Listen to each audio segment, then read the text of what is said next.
Recently, Maajid Nawaz made the case that it's simply wrong and it's delusional to say that everyone across the country is being impacted by the lockdown equally.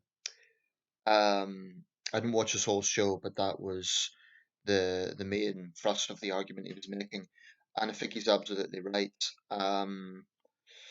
By the way, if I look a bit different, I actually cut a bit of my hair off. I was sort of experimenting and not sure I like it or not, but anyway. Um, I think this is a very important issue.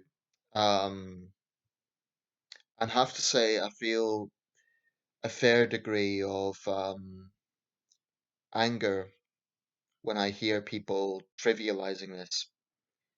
I remember early on in this, shortly after the Prime Minister had announced the lockdown regulations on March the 23rd, Piers Morgan, rent-a-gob himself, actually got on Good Morning Britain and was trivializing it. He said, "Oh, you just have to go home and watch a bit of TV." The sheer ignorance of that statement was really lamentable, especially coming from a millionaire presenter like Piers Morgan, who can afford to go into his studio every day. You know, he doesn't need to stay cooped up at home. He gets to go into the studio and pontificate his opinions to Britain whenever he likes. I mean, Morgan spends far more time pontificating than just doing his job as a journalist and, reporting the facts. And you might say, I'm pontificating right now, and I am. Difference is, I am firstly not a public figure in the same way that Morgan is. And secondly, I'm at home, I'm abiding by the regulations. So I think it was incredibly obnoxious for Morgan to make that statement, to trivialize it in that way. And it is delusional for anyone to think that this is equally applied. A young family in a tower block, you can imagine, young children, cramped up all day, they're really going to be feeling the pressure from this. Um, and I think a lot of people are guilty of sort of downplaying this. Now, I happen to believe that the regulations are necessary. We know that this virus kills from person to person contact, and we know that social distancing is a way to reduce that. It makes absolute sense to reduce the pressures on the NHS, and it must be immensely frustrating for frontline medical staff that some people are not abiding by this, and not for necessary reasons, but just because they're being selfish and idiotic. And when I see the sort of extreme libertarian thinking from some quarters of the United States and some other places as well, um, that's the other extreme. But the lockdown is having an impact. Me personally, I have space, right? I live on my own. I've got space. I can exercise. So it's not so much that I feel resentment for my own situation because I don't feel particularly like I'm sacrificing much, um, compared to other people. But it's because I've got profound sympathy for those people. I just think it's callous and ignorant to downplay this. Look at people stuck in domestic violence situations. That must be a very, very difficult situation. Look at, well, you could just imagine it. There's going to be a lot of people who are going to be feeling the stress from this. And even practical things, not necessarily talking about life and death things, but let's say your computer breaks down. Now, people might say it's trivial. Is it? Things like that can cause an enormous amount of stress. And if you're in a small apartment and you can't go outside other than for food, and you're using your computer to either work from home or to pass the time, to research the internet, to watch videos and so on, it's not a trivial point actually. People shouldn't imply that something like that is trivial. So let's say your computer breaks down, as computers occasionally do. Technicians aren't going to come out. You can't exactly go to Curry's PC World to sort it out.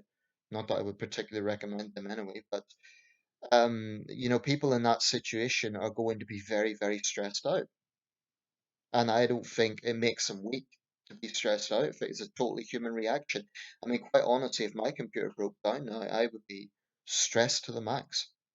So it angers me that just because something's not necessarily life and death doesn't mean, I mean, in terms of the stress, doesn't mean that it's trivial. And actually, when we consider mental health, it may be life and death if it leads to an increase in suicides.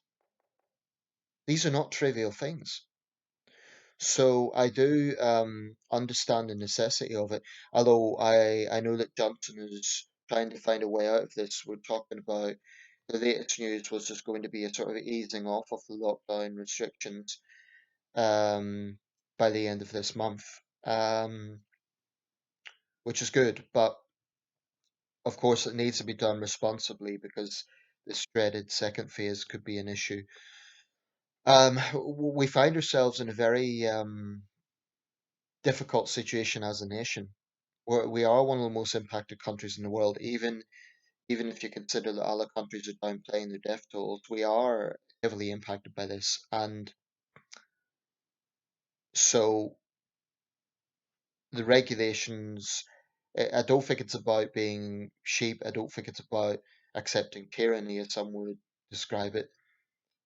But it's also about empathy and about not. No one should be downplaying this. It is a sacrifice and it is a challenge. Like I say, even at the height of World War II, the restrictions were not as tight as this. You know, during the Blitz, people still went to shops. They still got married. There was still social gatherings. There was death. There was destruction. But in some ways, I think this is a bigger challenge. And actually, in terms of death toll, we're now around the 30,000 mark. The Blitz killed 29,000. I believe, well, certainly in the capital, the total number of dead from air raids during World War II was 67,000. But that was the 5 years of World War II, including the V2 raids. That's in the United Kingdom. If this continues, we could surpass that total. I mean, the Americans yesterday or a few days ago surpassed the psychological milestone, which was the number of deaths in Vietnam. So we're passing these sort of milestones. Here in the UK, I'd use that analogy of the Blitz. I think the total number of dead from the Blitz actually was 42,000. If we continue on this trajectory, then we could surpass that soon. So again, psychologically, that's significant as a marking point. Um, but it just angers me when people downplay things or when they make sweeping statements like any of this is easy. There's nothing easy about any of this. Necessities, yes, but it's not easy. I mean, I've just seen a report on LBC about should the public be made to wear masks, and that was obviously generating a lot of debate. If it was mandatory, I would wear one. The obvious question is availability. You can't punish people when something is not available. And again, people are just making these flippant statements like, oh, it's a no-brainer, of course we should. Okay, geniuses, where do you get them from? Shops in my city aren't selling them. Maybe you can get them online, but how do you know about the reliability? How do you know they will reach you on time? How do you know that prices aren't being hiked up? So there's a lot of valid questions, and the actual science of it is debated, as to how much difference they actually make. I wouldn't be against wearing one, but just give me one. Give me the availability. I think it's fundamentally wrong to punish people if you're not making something available. It's like finding someone for litter, but not providing the bins. Give people the resources. That is so very important because that's just a basic part of the issue. So it does annoy me when people make these sweeping statements without looking at a key aspect of it. Like so people saying, "Oh, of course you should wear a mask. It saves lives. Don't be selfish." Yeah, so make it available. I think there's a lot of people who are being very judgmental in all of this. Maybe I've come across as a judgmental at times. Um, I have been pretty judgmental of those American gun thugs who stormed the state capitol.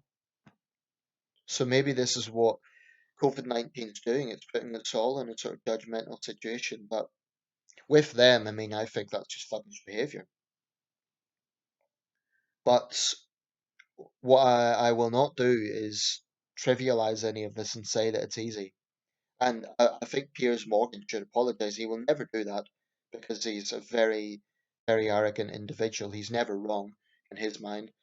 But for him to make it like, oh, it's just a case of going home and watching TV, that is so ignorant. Because for a lot of people, it's not that simple. And another thing, saying everything should be done online is all very well, but how is that going to reassure someone who maybe doesn't use computers as much, possibly an older person? I know some older people do, but my father's a clergyman, and the church directive is to give sort of communication with parishioners online. Well, my dad's a bit of a technophobe, but also a lot of his parishioners are in their 80s and 90s. They don't use computers.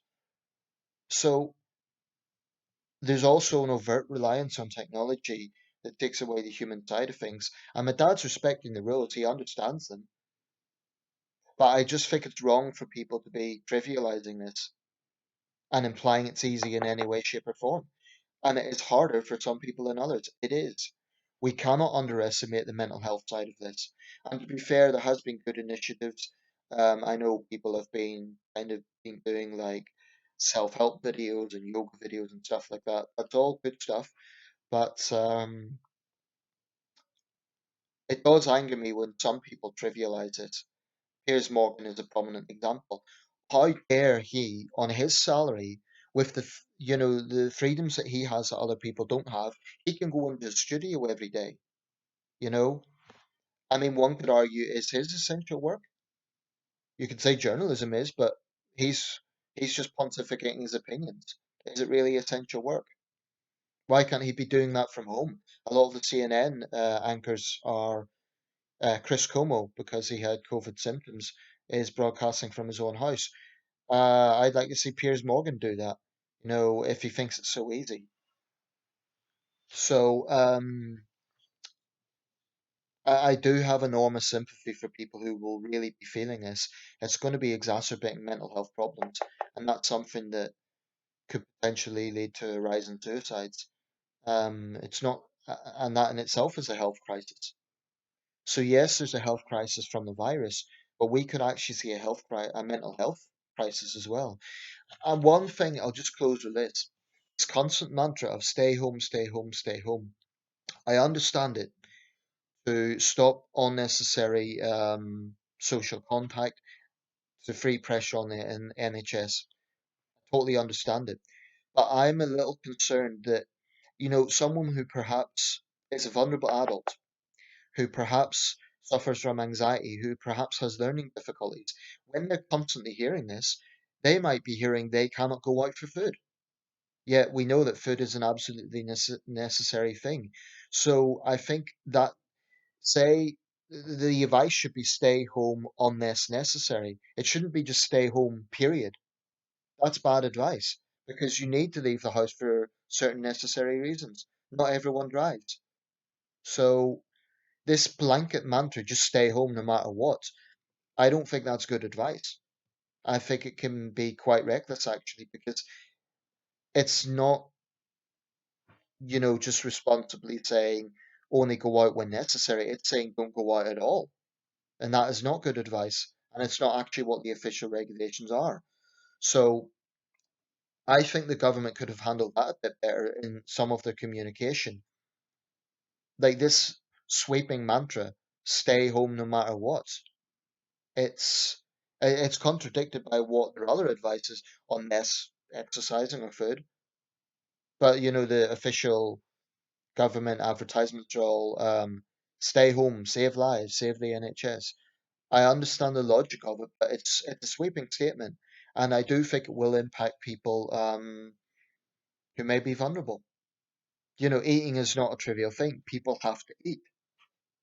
So I have to say that side of it bothers me a bit. Let me know your thoughts.